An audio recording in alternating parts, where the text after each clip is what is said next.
गांधी साहब फरमाते हैं 15 मिनट।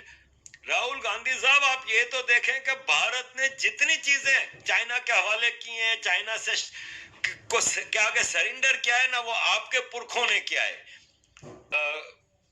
भारत में एक बड़ी अजीब सी बहस चली जा रही है काफी अरसे से कि गॉडसे हीरो है कि गांधी हीरो है कि क्या है। तो देखें, मैं तो as a student of history, जो मेरी स्टडी है उसके हिसाब से जब मैं देखता हूँ तो गांधी जी का एक स्टेटस है, पूरी दुनिया उनको मानती है।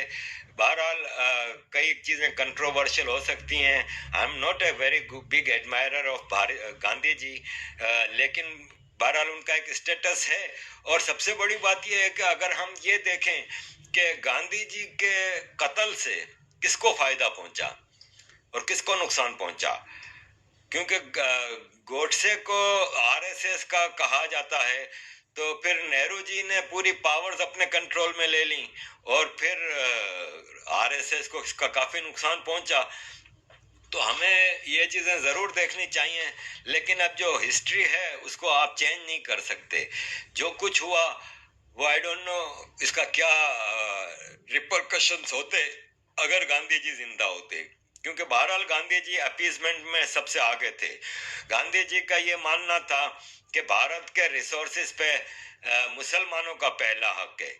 ऐसे भी सुनने में आया है कि गांधी जी फरमाते थे कि अगर मुसलमान भारतीय लोगों के ऊपर जुल्म करें तो चुपचाप जुल्म बर्दाश्त करो, ये तुम्हारा कर्तव्य है। तो इस टाइप की चीजें करके तो आप इन्वेडर्स को लेजिटिमाइज करते रहे हैं, और ये बड़ी बदकिस्मती है। ये दुनिया का वाहिद मुल्क है जहां पे इन्वेडर्स की पूजा की जाती है। मैं हैरान हूं कि एक साहब हैं कातशो जी, जो कि सुप्रीम कोर्ट के चीफ जस्टिस रहे हैं, जो कि कश्मीरी हैं, कश्मीरी हिंदू हैं। इन साहब ने आज तक जो कश्मीरी हिंदुओं का जेनोसाइड हुआ और उनको कश्मीर से निकाल दिया गया, उनके बारे में आज तक ये नहीं बोले। लेकिन मुगलों की तारीफ करते रहेंगे। जावेद अख्तर हुए और इस टाइप के एपोलोजेटिक हिंदू जो हैं, ये मुगलों की तारीफ करते हैं। दुनिया का कोई एक देश बता दें जहां पे इन्वेडर्स की पूजा की जाती हो। ये भारत की बदकिस्मती है कि यहाँ पे इन्वेडर्स की पूजा की जाती है। अरफा खानम आज फरमाती हैं कि इस्लाम को भारत में इन्वेडर्स का रिलीजन कहा जाता है, तो ये झूठ है। इस्लाम भारत का अपना रिलीजन है। अरे क्या झूठ बकवास करती रहती हो तुम, तुम्हें पता नहीं कौन स्कॉलर और जर्नलिस्ट बना के बैठा हुआ है। ये भारत का अपना धर्म तो हिंदुइज्म है। सिखिज्म भारत में जन्म लिया है, जैनिज्म भारत ने जन्म लिया है, बुद्धिज्म भारत में जन्म लिया है, इस्लाम तो आया है बाहर से। तुम इतना बड़ा झूठ कैसे बोल सकती हो? शर्म करो अरफा खानम, थोड़ा शर्म हया करो। जिस मुल्क का खाती हो तुम, उस मुल्क के खिलाफ बात करती हो। तुम मुगलों की तारीफ करती हो, लेकिन शिवाजी महाराज को तुम वायोलेंट कहती हो, मिलिटेंट कहती हो। कुछ शर्म करो। ये मुल्क तुम्हें अब तक बर्दाश्त कर रहा है। मैं हैरान हूं भारतीय लोगों की भी बर्दाश्त की कि ये अब तक इस मुल्क को इस बेगरतों को बर्दाश्त कर रहा है। मुसलमान को यहाँ पे रहने का पूरा हक है, जो कन्वर्ट हो गया है, जो भी है, आफ्टर ऑल इंडियन है। लेकिन इंसान के तो बच्चे बनो। मैं नहीं कह रहा कि तुम लोग हिंदुओं का गुलाम बन जाओ। हिंदू तुम्हें बराबरी की बुनियाद पे रख रहा है, तो कम से कम तुम कुछ तो ख्याल करो, कुछ तो शर्म और हया करो। इस मुल्क में रह रहे हो, इस मुल्क का खाते हो, तो कुछ इस मुल्क का ख्याल कर लो। गांधी जी के हवाले से जो बात चल रही थी, तो मैं यहाँ पे थोड़ा और भी जिक्र करना चाहूंगा कि गांधी जी का जो इंटरनेशनल स्टेटस है, वो बनाने में अंग्रेज सरकार का और वेस्टर्न मीडिया का ही तो हाथ है। वेस्टर्न मीडिया ने उनको कहां से कहां पहुंचा दिया। गांधी जी के बारे में कहा जाता है कि उनको जेलों में उन्होंने जिंदगी गुजारी है। तो गांधी जी आगा खान के महल में कैद रहते थे, महल में उनको कैद रखा जाता था। जबकि वीर सावरकर जी, उनको तो काले पानी की सजा मिली थी। उनको किस तरह रखा जाता था? नेताजी के साथ क्या किया इन्होंने, तो जो ट्रू भगत सिंह के साथ क्या किया, जो ट्रू इंडियन फ्रीडम फाइटर थे उनको तो बड़ी कड़ी कड़ी सजाएं दी गई हैं। मंगल पांडे हुआ, हिस्ट्री भरी पड़ी है। लेकिन गांधी जी को एक्सपोजर ही दिया गया, एक महात्मा के तौर पे वेस्ट ने ही तो इनको इंट्रोड्यूस कराया है। तो इन चीजों को भी देखें। यहाँ पे एक और अपीजमेंट वाले साहब हैं, सिद्धू जी। जरा सिद्धू जी को भी सुने कि सिद्धू जी क्या कर रहे हैं। सिद्धू जी आपको anti India, anti Hindu activities के मामले में मुंह बंद करके बैठे होंगे, लेकिन जहां इमरान खान आएगा, पाकिस्तान आएगा, मुसलमानों की बात आएगी तो फौरन आगे बढ़ के उनकी सपोर्ट करेंगे। ये अपीजमेंट अब बंद कर की जाए।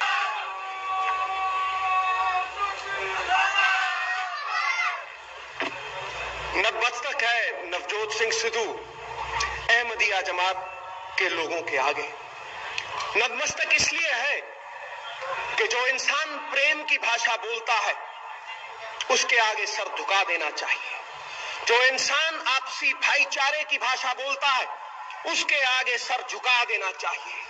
फूलों की खुशबू तो हवा से विपरीत नहीं जाती, लेकिन मानवीय गुणों की खुशबू चारों दिशाओं में फैल जाती है।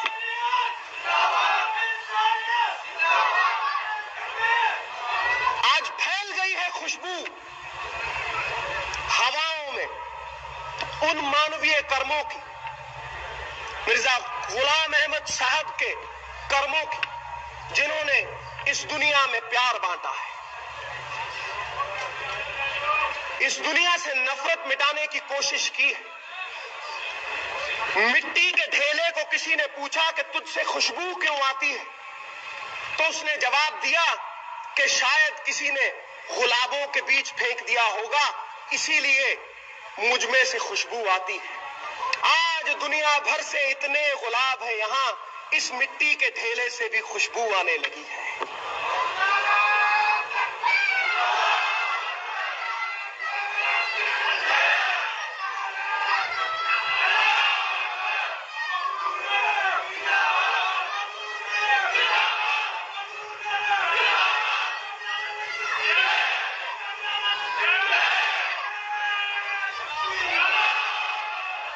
खुशगवार है नवजोत सिंह सिद्धू के इतना मान सम्मान मिला, ऐसे अहम लोगों में बैठने का मौका मिला। शुरू करूंगा बाबा नानक की एक गाथा से, एक कहानी से, जो धर्म का मतलब बड़े स्पष्ट शब्दों में समझा देती है। बाबा सिद्धू भाई को जरा समझना होगा कि कभी खालिस्तानियों के खिलाफ भी बात कर लिया करो। अभी लंदन में 10,000 पाउंड जुर्माना हुआ इन खालिस्तानियों को जो भारत के फार्मर्स के नाम पे मुजाहरा कर रहे थे लंदन में, जहां पे इजाजत नहीं थी। और उस मुजाहरे में फार्मर्स के बारे में हो रहा है मुजाहरा और खालिस्तान जिंदाबाद के नारे लग रहे थे। अब आपको ये समझना होगा सिद्धू जी कि आपका जो यारे गार है ना, आपका दोस्त इमरान खान, खालिस्तान के पीछे इमरान खान है। ये आपके समझने की चीजें हैं सिद्धू जी, वरना इस भारत देश में गद्दारों की कमी नहीं है। अब्दुल्ला खानदान नंगा खानदान है। यही अब्दुल्ला खानदान है जो कश्मीर पे लूट मार करता रहा है। बड़े बड़े स्कैम आए हैं सामने। अब जम्मू हाई कोर्ट निकाल रही है वो स्कैम, जब ये मुफ्ती खानदान और अब्दुल्ला खानदान कश्मीर पे रूल कर रहे थे, लूट मार थी, जमीनें बांटे रहे थे, इनके बच्चे भी वही यूरोप में पढ़ रहे हैं, अय्याशियां इनकी टॉप पे। आज इनकी गद्दारी का आलम देखेंगे, जरा इनके स्क्रू टाइट किए गए और कश्मीर में डेवलपमेंट शुरू की गई है तो चाइना कर रहे हैं। तो मैं कहता हूं कि अरफा खानम को, फारूक अब्दुल्ला को, महबूबा मुफ्ती को, इनकी औलादों को जरा चाइना के कंसंट्रेशन कैंपों में भेजा जाए तो इनको अंदाजा हो कि चाइना कितना जालिम दरिंदा है। ये चाइना को अपना खुदा मान रहे हैं। फारूक अब्दुल्ला कहता है कि एब्रोगेशन ऑफ आर्टिकल 370 चाइना की मदद से हम हटाएंगे। तो बेटा चाइना में इतनी टप्पड़ नहीं है, अब चाइना की औकात नहीं है। भारत के डिफेंस इस वक्त हाथ में है मोदी सरकार के। मैं भक्त नहीं हूं, लेकिन हकीकत आपके सामने है कि मोदी सरकार इस तेजी से अपनी सेना को और अपने डिफेंस को स्ट्रॉन्ग कर रही है कि चाइना के तोते उड़ गए हैं।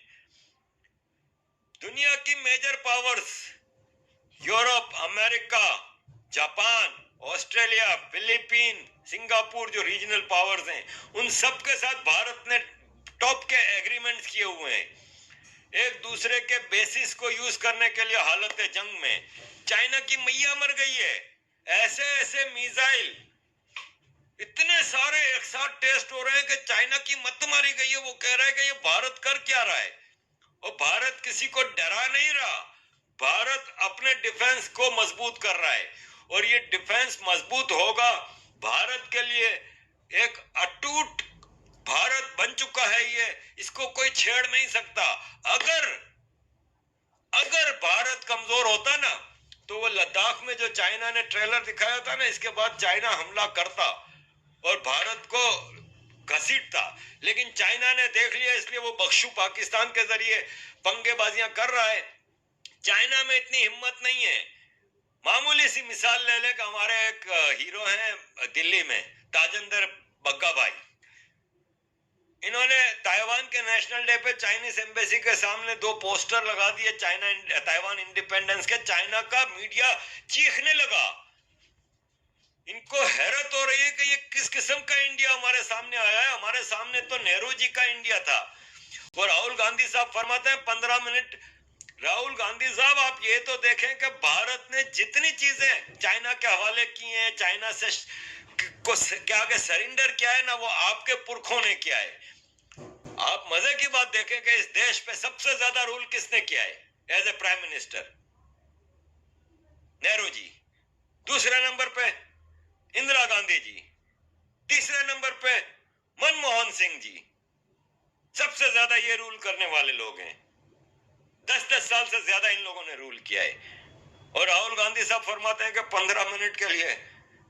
अब मैं क्या बोलूं राहुल गांधी साहब, आपको भी थोड़ा ख्याल करना चाहिए। ये आपका देश है आखिर को। मोदी जी ने भारत को इतना मजबूत कर दिया है कि अब 2 लोग रह गए हैं दुनिया में। या तो वो भारत के दोस्त बनने पे फख्र महसूस करते हैं, जैसे America, Europe, Australia, Japan, Canada, ये सब, या दिल मिलाए हुए लोग हैं। कौन है वो? तुर्की, पाकिस्तान, चाइना। तो भारत बहुत मजबूत है, भारत बहुत स्ट्रांग जा रहा है। और मैं भारतीयों को मुबारकबाद देता हूं कि आपका देश नई बुलंदियों को छू रहा है। और ये खाली आपके लिए नहीं है, ये रीजन की तमाम ओप्रेस्ड नेशंस के लिए बड़ा स्ट्रांग मैसेज है कि हमारा मातर देश स्ट्रांग हो रहा है।